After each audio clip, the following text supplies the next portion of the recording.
الله يمتعه بصحة وعافية مفتي السلطنة الشيخ أحمد خليلي، أحمد بن حمد، وأشهد الله على حب هذا الرجل وتواضعه، وجزاه الله عنك الخير الشيخ أحمد.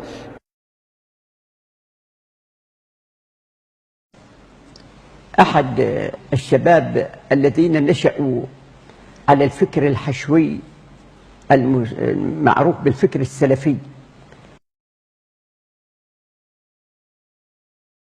وتتبع ما يقوله ابن تيمية وقرأ كتبه التي تناولت هذا الأمر كتابا كتابا، كما قرأ فتاواه وتتبعها وتدبرها، فوجد فيها من التناقض أمرا عجبا.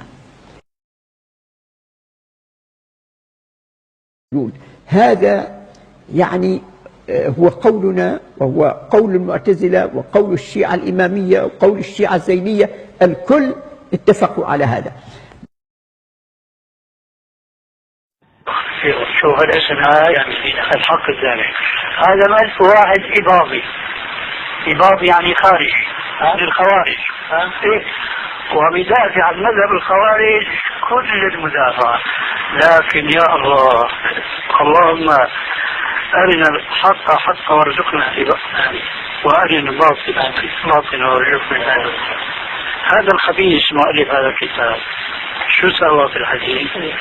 قال هذا الحديث أولا حديث آحاد،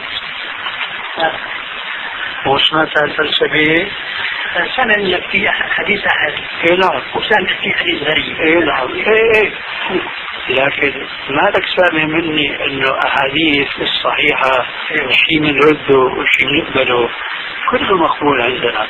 اما عند الخوارج والشيعة حديث ولو كان صحيح فهو مرفوض اذا كان آحاد، يعني غير متواتر. اذا خالف